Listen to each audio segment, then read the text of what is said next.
Bom dia, meus alunos. Hoje nós vamos falar sobre os tigres asiáticos com a professora Larissa. Ela vai explicar o textozinho falando sobre os tigres asiáticos, sua economia, sua importância para o mundo econômico.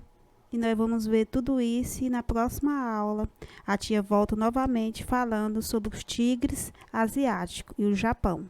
Então, meus queridos, vamos falar sobre tigres asiáticos.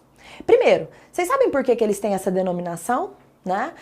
São territórios e países da Ásia que apresentaram um processo muito rápido e agressivo de desenvolvimento industrial a partir da década de 1960.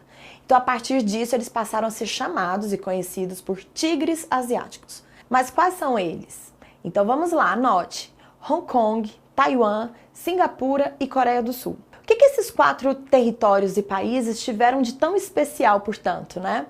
Bom, eles vão trilhar um caminho de desenvolvimento industrial, naquele momento, muito diferenciado em relação a outros territórios do mundo. Tanto é que são chamados de plataformas de exportação. São países que se dedicaram à produção industrial visando a exportação.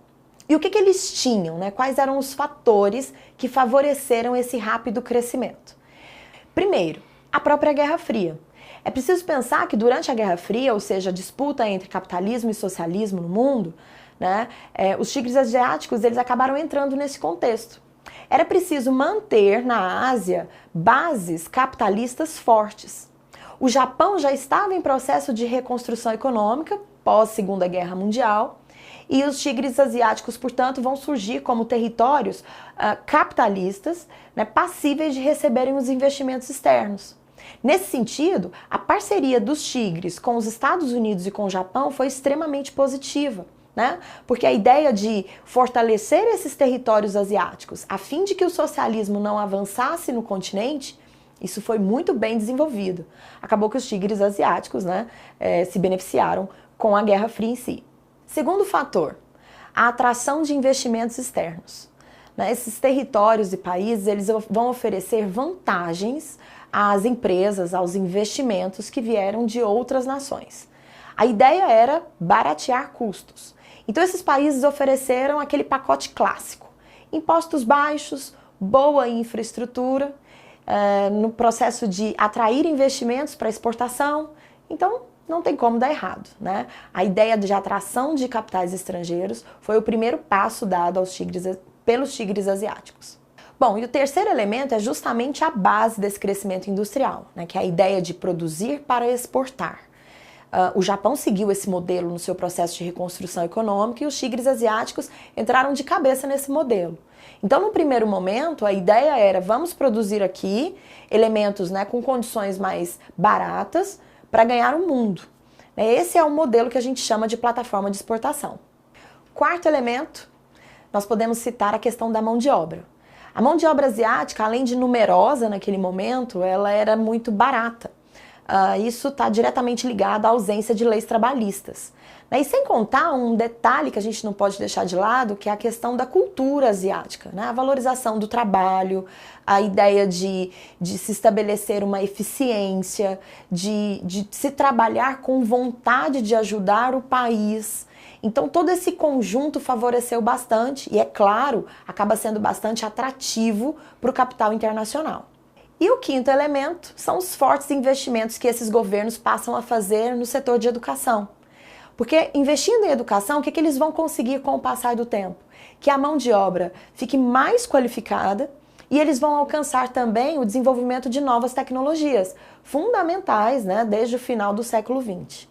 Então, queridos, desde 1960, né, os tigres asiáticos entraram nesse projeto de crescimento industrial.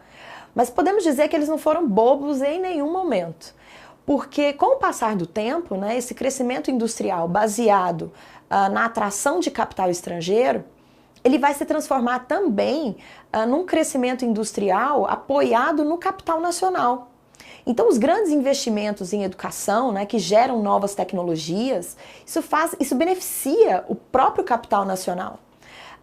As transnacionais do mundo todo continuam nesses países, sem dúvida, mas esses territórios e países hoje também têm as suas próprias transnacionais. inclusive influenciando um outro conjunto de países, né, que vem adotando mais recentemente um processo de crescimento industrial, mais ou menos da mesma forma que os tigres asiáticos. São os países conhecidos como novos tigres asiáticos. Nós podemos considerar 5 países asiáticos nesse grupo, né, conhecido como os novos tigres asiáticos. São eles o Vietnã, a Tailândia, a Malásia, a Indonésia e as Filipinas. Então, vamos pensar num processo cronológico.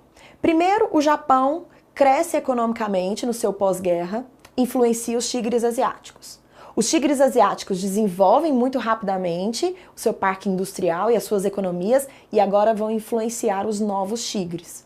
Então, a partir da década de 1990 e início dos anos 2000, esses 5 países, chamados de novos tigres asiáticos, vêm trilhando mais ou menos o mesmo caminho dos tigres tradicionais.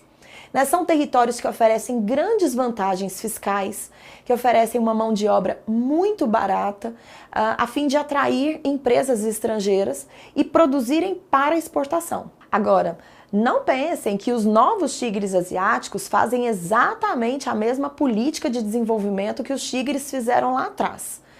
Tem algumas diferenças. Por exemplo, os novos tigres asiáticos são criticados, né, pela sua ausência de leis trabalhistas, ausência de leis ambientais.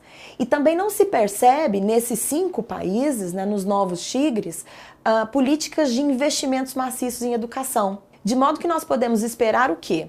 Enquanto os tigres tradicionais, eles desenvolveram indústria, ou seja, a economia, mas aliada a isso eles conseguiram desenvolver também o lado social, né, desse processo, os novos tigres já não adotam a mesma política.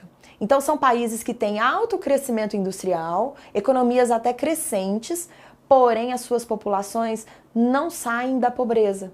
São países que não conseguem evoluir no quesito desenvolvimento humano. Então, queridos, espero que vocês tenham gostado da nossa videoaula sobre tigres asiáticos. E antes da gente se despedir, eu quero te fazer outros convites. Curta o vídeo, compartilhe com seus amigos, acesse os links na descrição e acesse também as nossas redes sociais. Tchau, tchau!